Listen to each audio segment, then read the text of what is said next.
નમસ્કાર, આપ જોઈ રહ્યા છો ન્યૂઝ એટ 10. હું છું સંજીવની. બુલેટિનની શરૂઆત હેડલાઇન્સથી. મહિલા દિવસ પર પીએમ મોદીએ આપી મોટી ભેટ.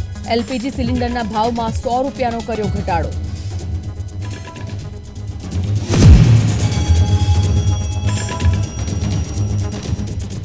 કોંગ્રેસની ભારત જોડો ન્યાય યાત્રાનો બીજો દિવસ. રાહુલ ગાંધી દાહોદ બસ સ્ટેશનથી સરદાર પટેલ સર્કલ સુધી કરશે પદયાત્રા.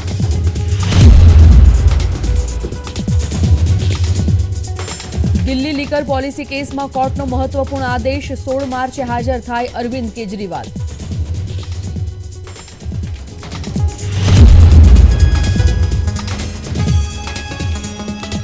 વહેલી સવારથી બમ બમ ભોલેના નાદથી ગુંજી ઉઠ્યા શિવાલયો. સમગ્ર વાતાવરણ બન્યું શિવમય.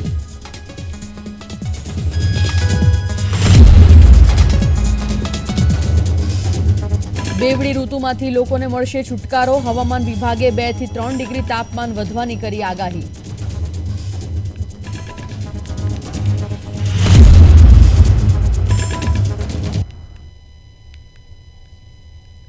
આંતરરાષ્ટ્રીય મહિલા દિવસ પર વડાપ્રધાન નરેન્દ્ર મોદીએ મહિલાઓને ભેટ આપી છે. તેમણે પોતાના ટ્વિટર પર લખ્યું કે મહિલા દિવસ પ્રસંગે આજે અમે એલપીજી સિલિન્ડરની કિંમતોમાં ₹100 છૂટ આપવાનો મહત્વપૂર્ણ નિર્ણય કર્યો છે. તેનાથી નારી શક્તિના જીવનને વધુ સરળ બનાવવા સાથે કરોડો પરિવારોનો આર્થિક બોજ ઓછો કરી શકાશે. આ પગલું પર્યાવરણ સંરક્ષણમાં પણ મદદરૂપ બનશે. તેનાથી સમગ્ર પરિવારનું સ્વાસ્થ્ય વધુ સારું રહેશે.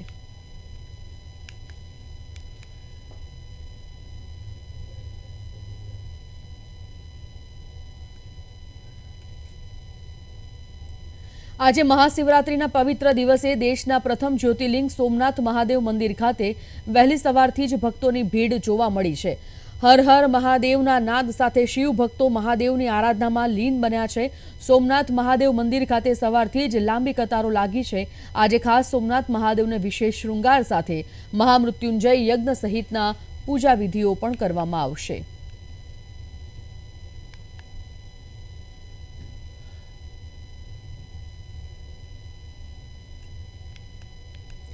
દેવાધિદેવ મહાદેવને પ્રસન્ન કરવાનો એકમાત્ર દિવસ એટલે મહાશિવરાત્રિ. આ દિવસે નાના મોટા દરેક મંદિરમાં ભક્તો પોતાની શક્તિ મુજબ ભાંગ, દૂધ, શેરડીના રસ અને પાણીથી અભિષેક કરે છે. જુદા જુદા પ્રકારના અભિષેકની મહિમા સાથે ઘીની પ્રતિમા બનાવી તેની ધજા કરવાની પણ અનોખી શ્રદ્ધા છે. નવસારીના સદલાવ ગામે આ પર્વ દરમિયાન ખાસ પ્રકારની મહાદેવની પ્રતિમા તૈયાર કરવામાં આવી છે. હેમંતભાઈ પટેલ વનસ્પતિ ઘીનો ઉપયોગ કરી તેમાંથી નાની મોટી શિવજીની પ્રતિમા બનાવે છે.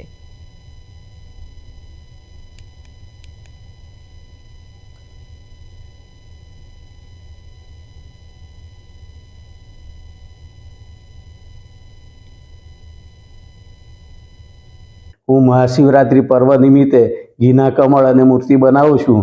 તે આ વર્ષે મેં 25 કમળ, 21 મૂર્તિ અને 19 મુખ બનાવ્યા છે અને એમાં મેં 1 ટન ઘીનો ઉપયોગ કર્યો છે. અને એ ઘીમાં કોઈ પણ મિક્સિંગ કર્યું નથી. ફક્ત ને ફક્ત ઘી જ છે. એટલે એના હું 1 પણ રૂપિયો લેતો નથી ચાર્જ. અને ફક્ત ઘીના પૈસા લઉં છું. અને આ વલસાડ, નવસારી, નડિયાદ, વાપી બધા મોટા મોટા મંદિરોની મૂર્તિ અમારે ત્યાંથી જાય છે. અને અમારી ચાહના દર વર્ષે વધતી જાય છે. ગુજરાત સહિત દેશભરમાં આજે મહાશિવરાત્રિના પર્વની ઉજવણી થઈ રહી છે. આજે વહેલી સવારથી શિવના મંદિરોમાં શિવ ભક્તોની ભારે ભીડ જોવા મળી હતી. આજે શિવ મંદિરો હર હર મહાદેવના નાદથી ગુંજી ઉઠ્યા છે. દેશના પ્રમુખ મંદિરોમાં ભક્તોની ભારે ભીડ જોવા મળી રહી છે. સોમનાથ, મહાકાલેશ્વર અને રામેશ્વરમાં ભક્તોનું ઘોડાપુર ઉમટ્યું છે. મહાશિવરાત્રિના કારણે સોમનાથ મંદિર સહિત સમગ્ર સોરઠ પંથકમાં ભક્તિભાવ વાતાવરણ બની રહેશે.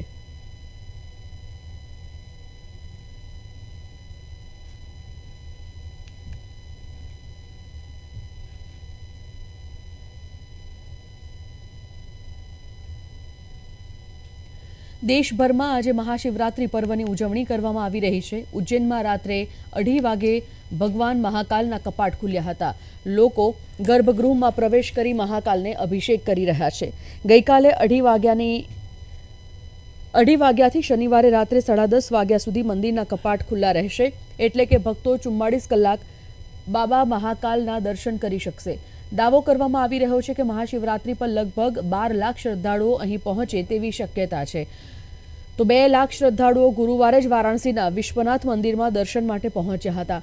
બાબાનો દરબાર 36 કલાકથી વધુ સમય સુધી સતત ખુલ્લો રહેશે. આ દરમિયાન લગભગ 10 લાખ ભક્તો મંદિરના દર્શન કરે તેવી અપેક્ષા છે.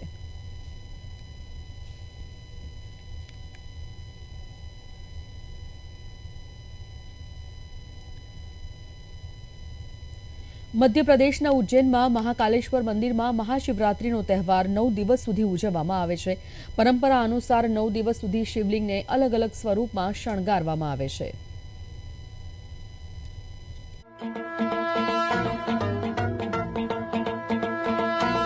મહાકાલેશ્વર મંદિર વ્યવસ્થાપન સમિતિ દર વર્ષની જેમ આ વખતે પણ મહાશિવરાત્રી પર્વ દરમિયાન અનેક કાર્યક્રમોનું આયોજન કરી રહી છે.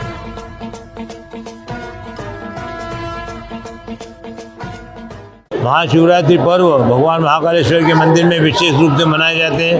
उसी के अंतर्गत नवरात्रि बनती है. पूरे 12 ज्योतिर्लिंग में महाकालेश्वर के नवरात्रि बनती है. नवरात्रि में विशेष प्रकार के श्रृंगार किए जाते हैं, नए नए वस्त्र पहनाए जाते हैं. भगवान महाकालेश्वर को रोजाना रुद्राभिषेक होता है. મહાકાલ મંદિરના પૂજારીના જણાવ્યા અનુસાર 5 માર્ચે શિવલિંગને ભગવાન મન મહેશ્વરના રૂપમાં શણગારવામાં આવ્યું હતું. भगवान महाकालेश्वर का आज मन महेश्वर का श्रृंगार किया गया है. जो भी भक्त भगवान महाकालेश्वर के दर्शन कर रहे हैं, भक्तों का कल्याण हो रहा है. मन महेश्वर मन को जीतने वाले, जिनकी मनोकामना पूर्ण करे भगवान महाकालेश्वर, ऐसे मन महेश्वर भगवान महाकालेश्वर में विराजमान है. सबका कल्याण हो. जय महाकाल. ભગવાન મહાકાલ 9 દિવસ સુધી અલગ અલગ રૂપોમાં ભક્તોને દર્શન આપે છે. આ પ્રસંગે લાખો ભક્તો મહાકાલના દર્શન કરવા આવે છે. બ્યુરો રિપોર્ટ, પ્રવેગ ટીવી.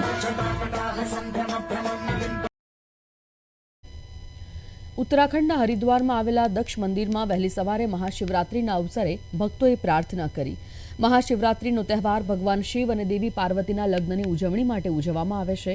તેમનું આ દૈવી મિલન દર વર્ષે ફાલ્ગુન મહિનામાં પૂર્ણ ભક્તિ સાથે ઉજવવામાં આવે છે. ये वही भूमि है जिस भूमि के कारण देश में महाशिवरात्रि का दुनिया में ये पर्व मनाया जाता है. ये भगवान की ससुराल है और भगवान शिव और सती का दुनिया का प्रथम विवाह इसी भूमि पर हुआ था. उस विवाह की रात्रि को शिवरात्रि के पर्व के रूप में मनाया जाता है. भोले बाबा से सबकी यही कामना करी कि सब अच्छे से रहें, सब अच्छे से प्यार भाव रहे, यही हमारी कामना. ઉત્તર પ્રદેશના વારાણસીમાં કાશી વિશ્વનાથ મંદિરમાં શુક્રવારે સવારે શિવરાત્રીના અવસરે ભક્તોએ પ્રાર્થના કરી. મંદિરની બહાર ભક્તોની લાંબી કતારો જોવા મળી હતી.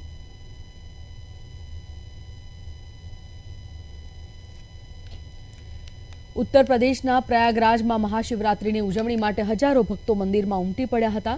ત્યારે શુક્રવારે માઘ મેળાના અંતિમ સ્નાન ઉત્સવ મહાશિવરાત્રીના અવસરે પ્રયાગરાજના સંગમમાં આસ્થાનું પૂર ઉમટ્યું છે.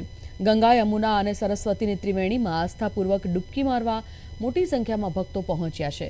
મહાશિવરાત્રીના પર્વને લઈ મેળા વહીવટીતંત્ર દ્વારા પણ વ્યાપક વ્યવસ્થા કરવામાં આવી છે.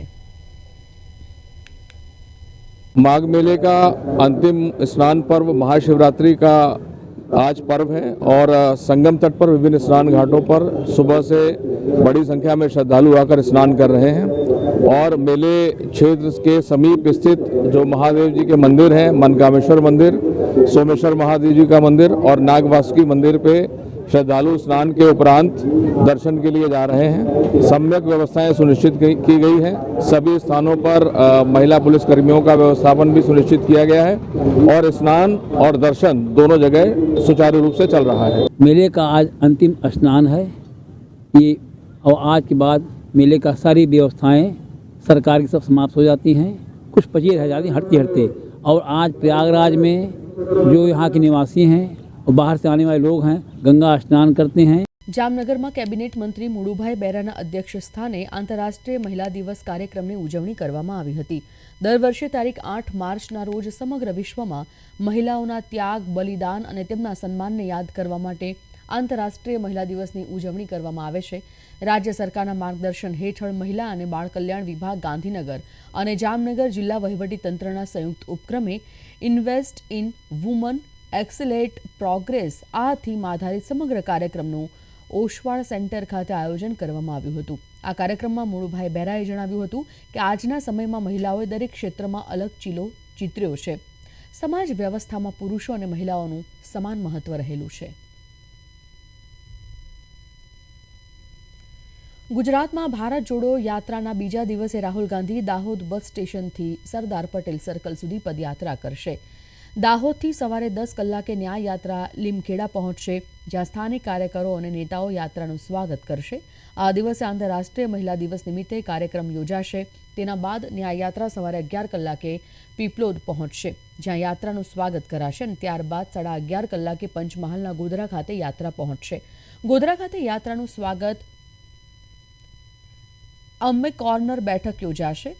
બપોરના ભોજન બાદ 2 કલાકે યાત્રા હાલોલ પહોંચશે. હાલોલ ખાતે પદયાત્રા કોર્નર મીટિંગ અને સ્વાગતનું આયોજન છે. તો હાલોલથી યાત્રા પાવાગઢ પહોંચશે, જ્યાં યાત્રાનું સ્વાગત કરવામાં આવશે. રાહુલ ગાંધી મા મહાકાળીના દર્શન પણ કરી શકે છે. યાત્રા પાવાગઢથી શિવરાજપુર અને પછી જાંબુઘોડા પહોંચશે અને અહીં ન્યાય યાત્રાનું બોડેલી ખાતે રાત્રિ રોકાણ થશે. ગુજરાતના હવામાન ખાતાએ નવી આગાહી કરી છે, જે મુજબ આગામી 2 દિવસ બેવડી ઋતુના અનુભવમાંથી છુટકારો મળી શકે છે. આગામી 2 દિવસ રાજ્યમાં લઘુત્તમ અને મહત્તમ તાપમાન 2 થી 3 ડિગ્રી વધશે, જેને કારણે બેવડી ઋતુનો અહેસાસ નહીં થાય અને ગરમીની શરૂઆત થશે. કેબિનેટે કેન્દ્ર સરકારના કર્મચારીઓ અને પેન્શનરોને મોંઘવારી ભથ્થા અને મોંઘવારી રાહતના વધારાના હપ્તાને મંજૂરી આપી છે અને આ નિર્ણયને કારણે 49.18 લાખ કર્મચારીઓ અને 67.95 લાખ પેન્શન ધારકોને ફાયદો થશે. કેન્દ્રની તિજોરીને વાર્ષિક રૂપિયા 12,868.72 કરોડનો બોજો પડશે. પ્રધાનમંત્રી નરેન્દ્ર મોદીની અધ્યક્ષતામાં કેન્દ્રીય મંત્રીમંડળે કેન્દ્ર સરકારના કર્મચારીઓને મોંઘવારી ભથ્થાનો વધારોનો હપ્તો અને પેન્શનરોને મોંઘવારી રાહત મંજૂરી આપી હતી.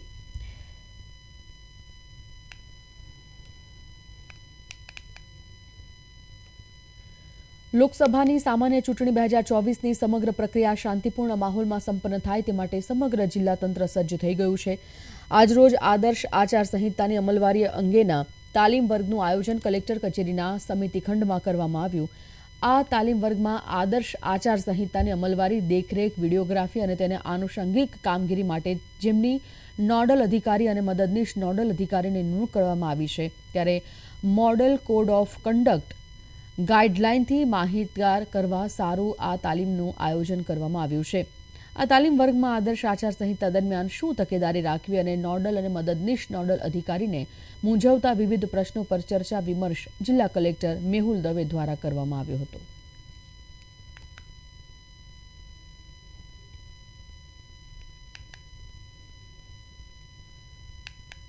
મુખ્યમંત્રી ભૂપેન્દ્ર પટેલે વર્ચ્યુઅલ ઉપસ્થિતિમાં રાજકોટ મહાનગરપાલિકા ખાતે રાજકોટમાં સ્માર્ટ સિટી મહાનગરપાલિકા અને રાજકોટ શહેરી વિકાસ સત્તામંડળના કુલ રૂપિયા 705.42 કરોડના પ્રકલ્પોના ઈ લોકાર્પણ અને ઈ ખાતમુહૂર્ત કરાયા હતા, જેમાં રૂપિયા 339.61 કરોડના વિવિધ 7 વિકાસ પ્રકલ્પોના ઈ લોકાર્પણ તથા રૂપિયા 291.49 કરોડના વિવિધ 22 વિકાસ પ્રકલ્પોના ઈ ખાતમુહૂર્ત રિમોટના માધ્યમથી મુખ્યમંત્રીએ કર્યા હતા.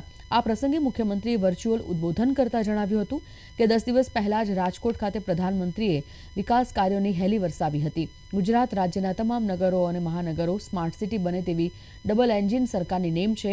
તે માટે રાજકોટને સ્માર્ટ સિટી મિશન અંતર્ગત વરસાદી પાણીનો સંગ્રહ કરવા રૂપિયા 136 કરોડના ખર્ચે અટલ સરોવરનું નિર્માણ થયું છે અને રૂપિયા 17.50 કરોડના ખર્ચે 8 MLD ક્ષમતા ધરાવતા ટર્સરી ટ્રીટમેન્ટ પ્લાન્ટ થકી શુદ્ધ થનાર પાણી અટલ સરોવરમાં ભરી શકાશે.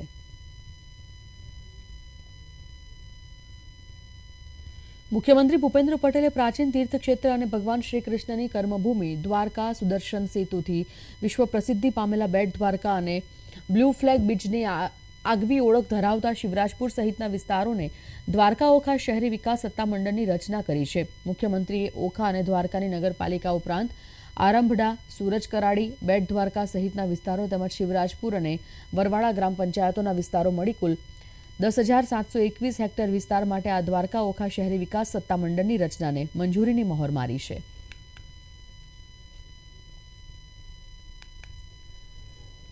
અમદાવાદના પંડિત દીનદયાળ કમ્યુનિટી હોલ ખાતે ગુજરાતી ચલચિત્ર જગતના કલાકારો માટે વાયબ્રન્ટ ચલચિત્ર પારિતોષિક એવોર્ડ 2024 સમારોહ યોજવામાં આવ્યો હતો. મુખ્યમંત્રી ભૂપેન્દ્ર પટેલે આ પારિતોષિક એનાયત કર્યા હતા અને અભિનય જગતના કલાકારોને પ્રોત્સાહન આપવા માટે આ કાર્યક્રમ યોજાયો હતો. રાજ્ય સરકાર તરફથી વિવિધ કેટેગરીમાં અલગ અલગ કલાકારોને સિનેમા જગતને તેમને આપેલા પ્રદાન બદલ સન્માનવામાં આવ્યા હતા. શ્રેષ્ઠ અભિનેતા મલ્હાર ઠાકર અને અભિનેત્રીનો પારિતોષિક કિંજલ રાજપ્રિયાના એનાયત કરાયો, જ્યારે કે શ્રેષ્ઠ ચલચિત્ર પસંદ થયું છે લવની love story. Gandhi and company તેમજ હેલ્લારોને 2 કરોડ અને રોંગ સાઇડ રાજુ ફિલ્મને 1 કરોડની સહાયની જાહેર કરવામાં આવી છે. તો સાથે ગુજરાતનું ચલચિત્ર જગત આ કાર્યક્રમમાં ઉપસ્થિત રહ્યું હતું અને પારિતોષિક મેળવનારા કલાકારોને અભિનંદનની વર્ષા કરી હતી.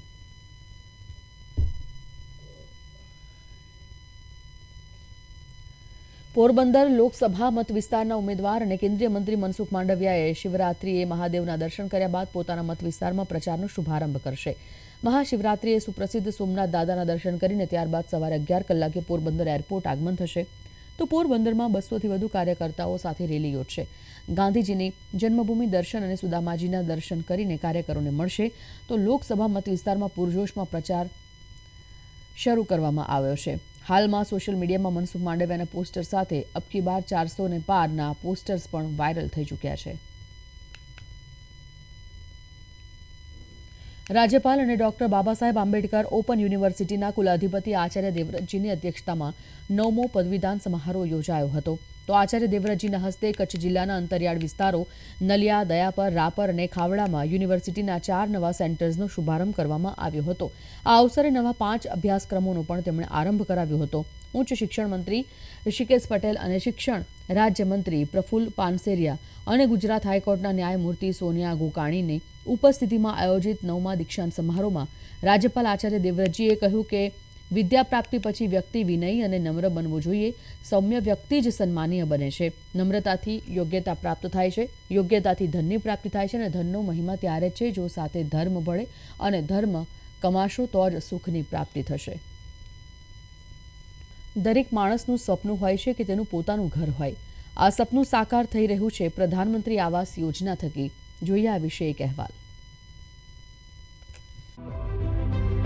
રમીલાબેન પહેલા ભુજના રેલવે સ્ટેશન પાસેના વિસ્તારમાં ભાડે રહેતા હતા, પરંતુ તેમને પ્રધાનમંત્રી આવાસ યોજના હેઠળ સરકાર તરફથી સહાય મળી હતી, જેના કારણે આજે તેઓ પોતાના માલિકીના ઘરમાં રહે છે.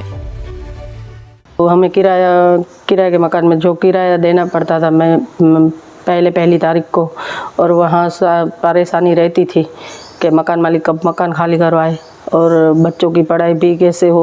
अगर मकान बदली करते रहे तो बच्चों की पढ़ाई भी असर हो रहा था. सो अब हमें प्रधानमंत्री नरेंद्र मोदी जी का जो आभार मानते हैं कि उन्होंने हमें ये सहाय दी तो हम अपना खुद का मकान, सपनों का मकान बना पाए. પ્રધાનમંત્રી આવાસ યોજના હેઠળ ગ્રામીણ વિસ્તારોમાં રૂપિયા 1.20 લાખ અને શહેરી વિસ્તારોમાં રૂપિયા 3.50 લાખની આર્થિક સહાય આપવામાં આવે છે. જેમની વાર્ષિક આવક રૂપિયા 3 લાખથી ઓછી છે તેમને આ યોજનાનો લાભ મળે છે અને સહાયની રકમ આ યોજનાના લાભાર્થીઓને બેંક ખાતામાં સીધી જમા કરવામાં આવે છે અને માત્ર 3 મહિનાની અંદર નાણાકીય સહાય પૂરી પાડવામાં આવે છે. प्रधानमंत्री आवास योजना में भुज नगर पालिका के थ्रू हमने अप्लाई किया था और हमें 3.5 लाख रुपए की सहाय मिली है जो हमें वापस नहीं करनी है. છેલ્લા 6 વર્ષમાં કચ્છ જિલ્લામાં પીએમ આવાસ યોજના હેઠળ કુલ 7,730 જેટલી અરજીઓ મંજૂર કરવામાં આવી છે. તેમજ આ યોજના હેઠળના 6,275 મકાનોનું બાંધકામ પૂર્ણ થઈ ચૂક્યું છે, જેના કારણે કચ્છ જિલ્લામાં રમીલાબેન અને નરેન્દ્રભાઈ જેવા અનેક લાભાર્થીઓનું ઘરના ઘરનું સપનું સાકાર થયું છે. બ્યુરો રિપોર્ટ, પ્રવેગ ટીવી.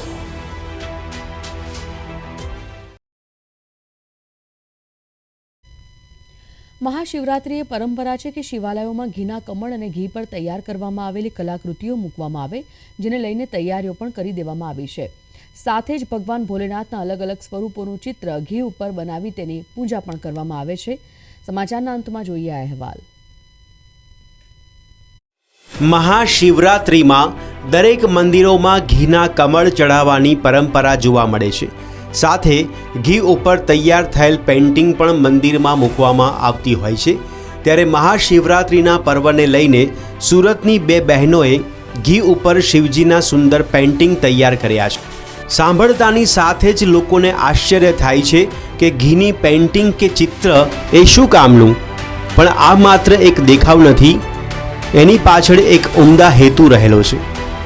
આ પેઇન્ટિંગ મંદિરમાં 5 થી 10 દિવસ રાખ્યા બાદ આ પેઇન્ટિંગમાં વપરાયેલ ઘીને ફરી દીવામાં ઉપયોગમાં લેવામાં આવે છે, જેથી શિવજીની ભક્તિ મહાશિવરાત્રિ બાદ પણ અવિરતપણે ચાલુ રહે છે અને ઘણા લાંબા સમય સુધી આ ઘીનો ઉપયોગ કરી શકાય છે. અમે લોકોએ બહુ બધી તૈયારી કરી છે. અમે લોકોએ ઘીના કમળ બનાવ્યા છે, પેઇન્ટિંગ્સ બનાવ્યા છે. ઘીના કમળની સાથે સાથે તમે જે આ પેઇન્ટિંગ બનાવી છે, ઘી ઉપર પેઇન્ટિંગ કર્યું છે, કેટલું ડિફિકલ્ટ છે અને કઈ રીતે તૈયાર કર્યું છે? હા, ડિફિકલ્ટ તો છે જ, બટ એની એક ટેકનિક હોય છે જે આપણે ફોલો કરવાની રહી છે. જેવી રીતે આ પાટિયાની અંદર એ લોકો ઘી પોર કરે, એને 3-4 કલાક 6 કલાક તક સુકાવા દે, ડ્રાય થઈ જાય પછી એની ઉપર પ્રિન્ટ કરીને અમે લોકો પેઇન્ટિંગ કરીએ. આ જે પણ પેઇન્ટિંગ કરો છો તમે, એ બનાવવાનો વિચાર તમને કઈ રીતે? આ વિચાર તો એકચ્યુઅલી મારા ગ્રેન્ડફાધરથી અમે ઇનહેરિટ કર્યો છે. મારા ગ્રેન્ડફાધર એટલે મારા દાદા કરતા હતા છેલ્લા 55 યર્સથી.